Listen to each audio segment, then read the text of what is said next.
Acompanha aí na telinha, por favor. Tratamento de água com luz ultravioleta. A luz germicida ultravioleta usada altera o DNA da bactéria e vírus até que eles não sejam mais capazes de se reproduzir. Então, além de cloro e além do ozônio, eu posso tratar também a água com uma luz ultravioleta, tá? Lembre-se que a luz ultravioleta é uma onda e toda onda transporta o quê? Energia, tá? Então, essa energia, né? Lógico, essa energia nós vamos ver não na aula de hoje, mas já tem aí no meu blog, mas a gente vai ver também nas aulas futuras que a energia está associada à frequência da onda. Então, essa onda, ela transporta energia e ela atua e mata, né, o DNA das bactérias, como eu coloquei aí no texto, ok? Então, é para cá, para cá, para cá.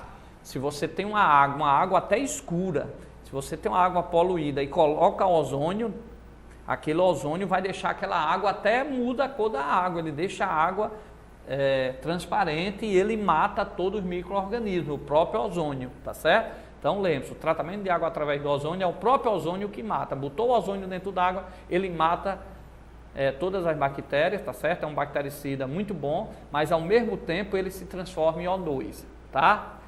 Ele mata e logo em seguida transforma em oxigênio, em O2. O cloro, eu coloco o tratamento de água através do cloro, eu coloco o cloro como caiu no Enem, e nós tínhamos feito até em dias anteriores essa questão aqui. O cloro ele não mata direto, ele reage com a água, forma o HCl, forma o ácido hipoclorito, e esse aí que é mais bactericida ainda é quem mata, e fica lá esse produto, tá certo? E o ultravioleta, a luz ultravioleta também incidindo dentro da água, ela também mata esses micro-organismos, beleza? Mas como eu falei para vocês, nós íamos falar aqui também hoje uma aula muito importante sobre o ozônio, eu ia falar como o ozônio age no tratamento de água, nós já falamos, mostramos até a expressão, tá certo?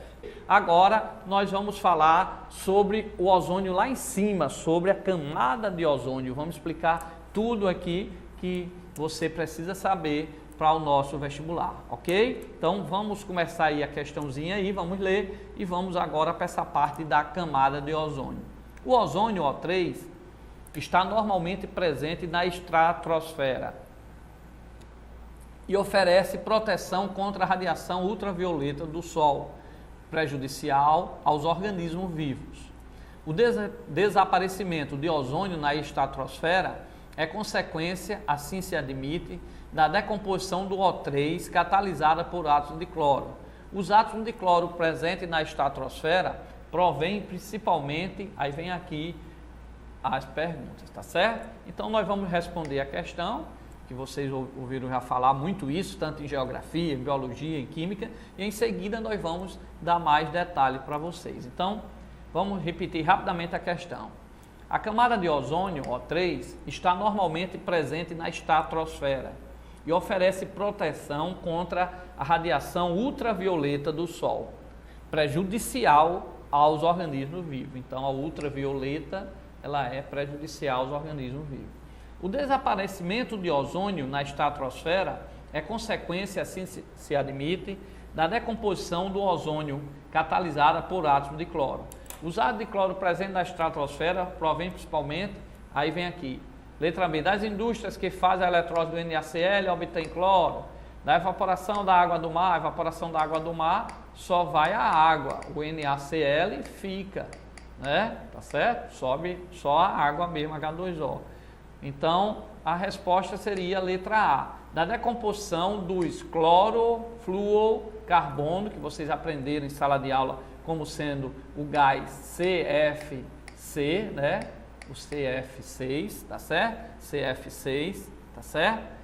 Clorofluorocarbono, tá? Então seria a letra A, da decomposição do clorofluorocarbono usados em sistema de refrigeração, por propelentes de aerosóis domésticos, etc. Então antes, na parte de refrigeração e de aerosóis, utilizava muito esse gás clorofluorocarbono, tá? Então, quando você tinha uma geladeira, antigamente, ela utilizava esse gás para a parte da refrigeração. E esse gás, com o tempo, vazava da geladeira e ia lá para cima destruir a camada de ozônio. Hoje nós já utilizamos outros tipos de gases, tá certo? Esse gás aí que era inofensivo ao ser humano no início, que foi estudado, 1930 mais ou menos, mas depois foi vendo que ele estava prejudicando a camada de ozônio. Então, para cá, houve o protocolo de Montreal, tá certo? E no final dos anos 80, tá? E lá no protocolo de Montreal, os países se juntaram e fizeram nesse protocolo, assumiram que não iriam mais utilizar os CF6, ok? Então, esse gás aí já está sendo deixado de lado, né? Tá certo? E estamos utilizando outro tipo de gás. Ainda bem, né? Porque se não fosse descoberto isso, a nossa camada de ozônio estava mais prejudicada ainda. Agora olha aí para a telinha, vamos falar um pouco sobre a camada de ozônio e falar das reações que ocorrem. Já resolvemos a questão do vestibular, mas vamos entrar um pouco aí nesse assunto. Eu coloquei aí para vocês, né? Aqui estaria a nossa Terra, aqui embaixo, estaria aqui a troposfera, tá? Em cima a estratosfera, mais em cima ainda mesosfera e por último termosfera, tá certo? E nós sabemos que depois da troposfera e já chegando na verdade já lá na estratosfera, existe a nossa camada de ozônio, tá aqui, ó. Vocês estão vendo aí, O3. E o que é que está ocorrendo? Esses gases que nós colocamos, CF6, tá? Eles estão exatamente vindo, sobe, consegue chegar aqui nessa camada, estão estreitando essa camada. Estão fazendo com que essa espessura aí fique cada vez menor. É o que chamam buraco da camada de ozônio. Na verdade, o que está havendo, tá, é a diminuição da espessura da camada de ozônio. Esses gases reagem aqui com o ozônio e daqui a pouco eu vou mostrar para vocês como é que é essa parte da reação química, ok? Vamos passar aqui para baixo, ó. Mais uma vez, está aí a Terra, a troposfera, tá certo? Aí vem lá na estratosfera, vem a nossa camada de ozônio, tá certo? Aí esses gases estavam saindo daqui, os CFC6 estão, né? Os gases formados por cloro, flúor e carbono, e conseguiu chegar lá na camada de ozônio e estava destruindo esse ozônio aqui presente e diminuindo essa camada. Para cá, para cá, para cá. Aí você diz, professor, e por que falam muito que é mais lá na Antártica, né? Antártida que está ocorrendo isso tudo. Então, na verdade, é porque, como lá fica quase 6 meses lá de inverno, esses poluentes chegam lá e a corrente de conversão diminui mais, é mais difícil, né? Então, devido àquele frio, então eles permanecem lá. Então lá, se os CF6 estão lá, a maior quantidade vai para lá, tá certo? Depois, quando passa esse período de inverno, começa a circular de novo, mas se eles estão lá, as principais reações vão ocorrer lá. Por isso que a diminuição da camada de ozônio lá, ela fica mais estreita porque há aquela concentração dos poluentes lá, tá certo? No polo, ok? Mas vamos voltar aqui, ó. Nós vamos lembrar aqui um pouquinho para vocês o que eu escrevi e em seguida nós vamos ver as reações. Acompanha aí, ó. O ozônio é um gás formado por 3 átomos de oxigênio ligados entre si, como a gente falou, é o O3, tá? Não confundir com o O2, que é o oxigênio que está presente no nosso ar. Então, o ozônio é um gás formado por 3 átomos de oxigênio ligados entre si.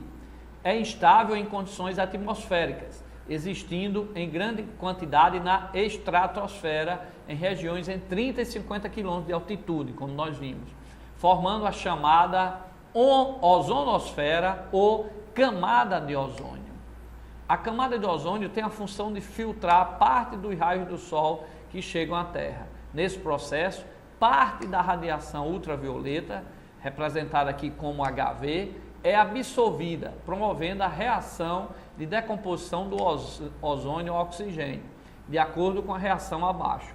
Se não houvesse esse processo de filtragem dos raios, a intensidade da radiação do Sol que chegava à Terra seria nociva para a maioria dos seres humanos. Então, ó, uma parte da radiação ultravioleta, daqui a pouco eu vou mostrar os 3 tipos de ultravioleta, A, B e C, para vocês entenderem melhor. Mas aqui de forma simplificada, o que é que acontece? Eu tenho o O3, ele absorve essa radiação ultravioleta que coincide com a frequência de vibração da sua molécula, porque nós vimos que essa HEV, essa radiação ultravioleta é uma onda, tá? Então ela tem energia, essa energia quebra essas moléculas de O3 e forma o O2, tá certo? Então é dessa forma que nós conseguimos fazer com que essa camada de ozônio faz com que a ultravioleta não chegue até a gente. Aí você diz, professor Luiz Carlos, então essa ultravioleta, ela mesmo vai destruindo O3, vai destruindo O3. É verdade. Agora, existe uma outra parte da ultravioleta que pega também esse O2 e transforma em O3, tá? Então a natureza, ó, para cá, para cá, para cá, olhe como Deus é bom. Quando vem a radiação lá do Sol, porque o Sol são cargas elétricas em movimento, e carga elétrica em movimento, ela cria uma onda. Se outra carga tem movimento diferente, cria uma onda com frequência diferente. Então, quando um elétron sai da sua camada de origem, pula para uma camada mais afastada, porque ganhou energia, como na fusão lá no Sol, que ele ganha energia, mas ele sempre volta. Quando ele volta, ele emite uma onda característica, tá certo? Então essas ondas é exatamente o movimento de cargas que ocorre lá no Sol, e elas têm energia. Mas Deus foi tão bom que lá da ultravioleta que vem, ela tem a UVA, a UVB e a UVC, como nós vamos explicar aqui e escrever para vocês. Então uma parte dessa onda, dessa radiação, pega o O3, como nós vimos, né, essa onda vinha, o O3 pega essa onda, não deixa chegar na gente, mas em compensação ele se transforma em O2. Aí você diz, então já era para ter acabado todos os O3, mas existe uma outra parte dessa onda, com outra frequência, que em vez de pegar o O3, pega o O2 e transforma o O2 em O3.